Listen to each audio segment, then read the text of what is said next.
Nach den Gemeinsamkeiten muss man gar nicht lange suchen. Thimbleweed Park erinnert mit seinem pixeligen Grafikstil gleich auf den ersten Blick an Maniac Mansion von 1987. Und das ist natürlich kein Zufall. Hinter dem Kickstarter-Projekt steht nämlich kein geringerer als Ron Gilbert, der mit Spielen wie Monkey Island zu den Gründervätern des Point&Click-Adventures gehört. Gilbert will's nur noch mal wissen und kehrt nach 3 Jahrzehnten zu seinen Wurzeln zurück. Welcome to the future, Who. Wir haben Thimbleweed Park bereits ein paar Stunden ausprobiert und können deswegen schon jetzt sagen, das Ding sieht nicht nur retromäßig aus, sondern spielt sich auch angenehm altmodisch. Erkennbar zum Beispiel am Interface, in dem wir wie damals über Aktionsverben mit der Umgebung interagieren. Komplett oldschool wird's aber trotzdem nicht, ein paar Feinheiten und Komfortdetails sorgen dafür, dass sich Thimbleweed Park nicht zu altbacken anfühlt. Das Spiel erzählt eine ziemlich durchgeknallte Story im Jahr 1987, die Krimis, Mystery und Humor wild miteinander vermixt. Das braucht etwas Eingewöhnung, trägt aber dafür die unverkennbare Handschrift von Ron Gilbert. Wir spielen zunächst 2 Agenten, die einen Mord aufklären sollen. Später kommt noch ein unglücklicher Geist, eine junge Game Designerin und ein miesgelaunter Clown hinzu. Im Spielverlauf dürfen wir alle 5 Charaktere steuern und beliebig zwischen ihnen hin und her wechseln, um so das Geheimnis von Thimbleweed Park aufzuklären. Das ist aber nur eine von vielen Gemeinsamkeiten mit Maniac Mansion. Auch das Rätseldesign ist ungewöhnlich. Beispielsweise können wir einige Items aufsammeln, die überhaupt nichts mit den Puzzles zu tun haben. Sowas gibt's heutzutage ja praktisch gar nicht mehr im Genre, war vor 30 Jahren aber nicht unüblich. Zusammen mit der fehlenden Hotspot-Anzeige und den teils ordentlich langen Laufwegen stellt sich da tatsächlich ein Spielgefühl ein, das stark an die ersten Lucas-Arts-Titel erinnert. Sackgassen oder Bildschirmtode braucht man aber nicht befürchten, so retro ist das Spiel dann doch nicht. Okay, that is the worst hot dog I've ever eaten. Hat man sich erstmal an seine Eigenheiten gewöhnt, fällt außerdem auf, dass das Rätseldesign zumindest in den ersten Stunden ziemlich gut und nachvollziehbar ist. Auch die Geschichte entwickelt sich nach einer Weile ziemlich interessant und macht neugierig auf das, was da später noch kommen mag. Trotz einiger Charaktere, die wir bislang eher anstrengend als wirklich lustig finden. Da hoffen wir einfach, dass sie die Ausnahmen bleiben. Welcome to the Thimbleweed Park Occult Bookstore. Wirklich cool sind natürlich die zahllosen Anspielungen. Da vergeht kaum ein Moment, in dem nicht ein Witz über das Genre, Monkey Island, Lucas-Arts oder Sierra-Adventures gerissen wird. Aufmerksame Spieler entdecken zig alte Bekannte, etwa die Edisons, Grüntentakel, die Pflanze Chuck, einen gewissen Navigatorkopf oder Sandy und Dave aus Maniac Mansion. All das macht Thimbleweed Park zweifellos zu einem Spiel für Genreliebhaber, was man auch am Schwierigkeitsgrad merkt. Wer die zweite, härtere Stufe wählt, muss sicher auch mal ein paar Minuten rumsuchen, bis man auf die Lösung kommt. Einsteiger können dagegen auch eine leichte Stufe wählen. Thimbleweed Park ist atmosphärisch, ungewöhnlich, ein bisschen sperrig und pixelig bis zum Umfallen. Warum das so ist und was sich der Monkey Island Vater bei seinem neuen Projekt gedacht hat, verrät euch Altmeister Ron Gilbert in unserem Interview. I think one of the things that we wanted to do with the game was we really wanted to make Thimbleweed Park be kind of how you remember those old games, not kind of actually how they were, because you think back on playing them and things are, always much better than you remember. Whether it's some, TV show you watched as a kid or some toy you played with as a kid, they're always much better than they really were. And so with Thimbleweed Park, it really was about making this game like you remember those old games being. And you chose an interesting era. You chose 1987 and the early 90s. Why is that? The reason we chose 1987 for the setting for the game was that was the year that Maniac Mansion was released. So that's why we chose that. I guess so. You have lots of jokes about the game industry back then and obviously about Lucas-Arts, right? So will there be like Chuck the Plant in the game? Yes, there actually is Chuck the Plant in the game. I knew it. You control 5 characters and you can switch between them, right? How do you make that fit with the story and the puzzles? The way that we do it is you start out and you're playing these 2 federal agents, Agent Ray and Agent Reyes, and then as you meet the other characters, like you meet Dolores and you meet Ransom the Clown, and you meet Franklin, once you kind of met them, then they become controllable. So you can kind of switch between them and you can play, large chunks of the game as anybody you want. If you like Dolores, you can play a lot as Dolores. If you like, Agent Reyes, you can play as him. But there are some puzzles that like only Ransom the Clown can solve or only Dolores can solve. So you do have to kind of switch between them, but you can kind of focus on the characters you like. Many adventure games today are focusing on the story, while some others putting more emphasis on the puzzles. Where's Thimbleweed Park in this? Well, I think with adventure games, puzzles and story are really interwoven together, and I think they have to be. I think the puzzles are the thing that really drives the narrative forward. And so, you're kind of solving puzzles, and the puzzles are telling you something about the characters, they're telling you something about the world, they're telling you, the puzzle should always tell you something about the game or the world or the characters. They shouldn't just be random puzzles you're solving. So we really, worked hard to make sure those are all kind of interwoven together. And in terms of difficulty? There's two different modes. We have casual mode and we have hard mode in the game. And so you can, if you haven't really played a point-and-click adventure game before, you can play in casual mode, and a lot of the harder puzzles have kind of been removed from the game or pre-solved. It's the way we think about it. Then you can actually then go back and play in hard mode, and you'll see all these new puzzles that you didn't see the first time. So we have these two modes for people who are, expert players and want, everything, or players that maybe haven't played point-and-click games before. A couple of years ago, you were visiting us and you were showing us the cave, which was a very different approach to adventure games with direct control and no active dialogue, no inventory. And now you're going full circle back to the roots. Why is that? And did you, take any lessons from the cave with you that you could apply to Thimbleweed Park? Well, I think the reason is, Gary Winnick and I were having lunch one day, and we were just talking about the old adventure games like, Maniac Mansion and Mookie Island and Loom and all those things that we worked on. And there was a certain charm to those games that I think, as much as I like, kind of modern adventure games, like Kentucky Road Zero and Firewatch and all these things, there's just this charm to them that we kind of just felt was missing, and we didn't really know why that was. And so, doing a very kind of classic point-and-click game was really a part of trying to recapture that charm that we really didn't know where it came from. So that's kind of why we did it that way.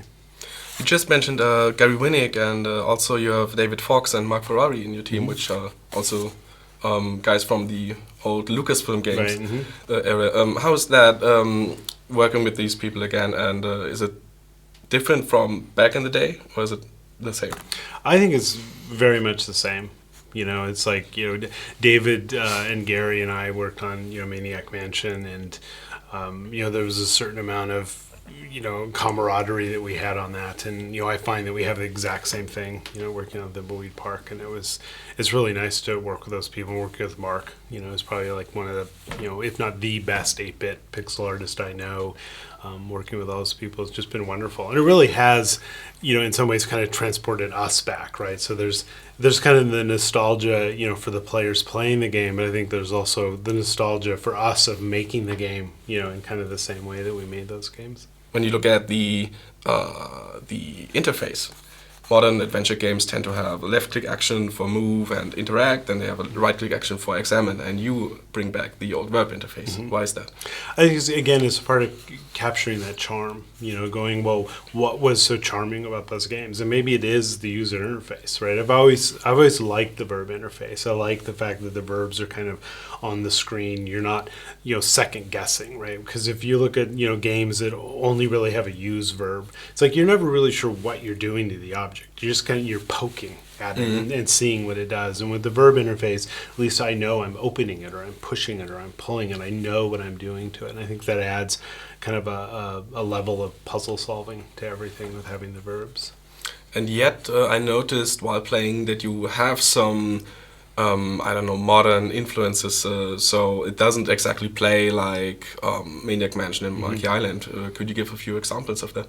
Yeah, so there's a bunch of stuff we've done which I guess is described as like streamlining the interface, making sure that, again, it kind of gets back to, making the game as you remember those old games, not actually how they were. And I think that extends not just to the looks, but also to the way the interface looks. And some of it's very subtle stuff, like when the cursor moves to the edge of the screen and the screen can scroll, little arrows show up to kind of let you know that there's a little bit more that you can do, in this area.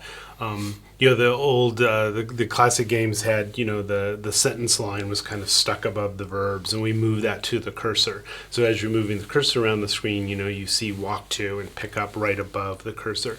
And it's the kind of things that, some people who have played the game haven't even noticed that was different, because they kind of remember that stuff a little bit differently. And then when they do notice, they're like, oh, that's really different, and they really like it. Mm-hmm. It's the first time you did a crowdfunding project. Mm-hmm. How would you, since the game is almost done, in retrospect, how would you evaluate the whole experience, and would you do it again? Yeah, the experience has been really interesting, and I think it's been generally good. It's a lot of work. I spend 3 to 4 hours a week just working on either doing the podcast or doing the blog updates and all this. So it's a lot of work, and anyone who's thinking about doing crowdfunding, it's like, don't underestimate the amount of work that you have to go through to do that kind of stuff. But I think in the end it's been really rewarding to talk to the backers and talk to everybody that is on the blog, and we have all of the the phone book entries. So people who backed at $50 or more, they got their name in the phone book, and they could record a voicemail message. And as you saw when you're doing the demo, there's just thousands of names in this phone book, and you can call them all. And the backers have contributed to the library books that are in the mansion. There's over 1,000 different books that people have done, and so that kind of stuff is really, really interesting, and I think really kind of enriches the game a lot. You just mentioned the blog. You had to update regularly, and while reading the blog, I noticed there was some discussion about the toilet paper. Could you elaborate on that? What was that all about? Yeah, I guess it was a few weeks ago. I just posted on Twitter just a picture of this bathroom that's in Thimbleweed Park, and there's roll of toilet paper in the bathroom, and the toilet paper, rather than going over the roll, the toilet paper goes under the roll, and just there was this kind of like Twitter outrage that kind of erupted on that, and everybody was really upset that the toilet paper was wrong. And it's like, I remember when Mark Ferrari did that room. I remember that room coming in, and we all kind of looked at it and we went, oh, I think the toilet paper is wrong. But then the next thing we said was, no one will notice. Just leave it. No one will notice. We have a lot of work to do. But apparently a lot of people did notice the toilet paper. So we actually put an option in the game. And if you go to the options, there's a little thing where you can check toilet paper under or toilet paper over, and then a little graphic changes. So, nice. Yeah. So everybody can have his own way of toilet paper, right? Yep. Now that Thimbleweed Park is pretty much complete, would you consider continuing working on traditional point-and-click adventure games like this one? Yeah, I would love to do it. I love designing the point-and-click games, but I think it just all depends on how well this game does. I like designing a lot of different games. I love doing Scurvy Scallywags. It was a really fun game to do, and Deathbank and The Cave and all of these things. But there is something, I think, special about point-and-click games to me. The first game that I ever really designed, was Maniac Mansion, which was, again, arguably the first point-and-click game. And then so I think there's just something about those games that I really enjoy. And I love narrative. I love designing narrative in games. I think point-and-click games are kind of the perfect vehicle for delivering, narrative in games. On Twitter, you asked openly Disney to sell them back the licenses for Maniac Mansion and Monkey Island. Mm-hmm. Did they ever respond? No. Really? Would you consider asking them again? I think that is just a really hard, almost insurmountable problem, but I keep poking at it. Ob der Herr Gilbert also wirklich nochmal die Chance bekommt, ein neues Monkey Island oder Maniac Mansion zu machen, das steht immer noch in den Sternen. Immerhin, mit Thimbleweed Park will er schon jetzt all den Fans ein Geschenk machen, die sich seit vielen Jahren nach einem Adventure im Lucas-Arts-Stil sehen. Dass dabei so etwas wie ein moderner Klassiker rauskommt, bezweifeln wir zwar, allerdings haben uns die ersten Stunden im Spiel trotzdem viel Spaß gemacht. Mit seinem pixeligen Retro-Charme und seinen vielen Anspielungen aufs Genre ist Thimbleweed Park eben wie gemacht für Adventure-Enthusiasten. Allzu lange brauchen wir außerdem nicht mehr drauf warten, das Spiel soll voraussichtlich im März fertig sein.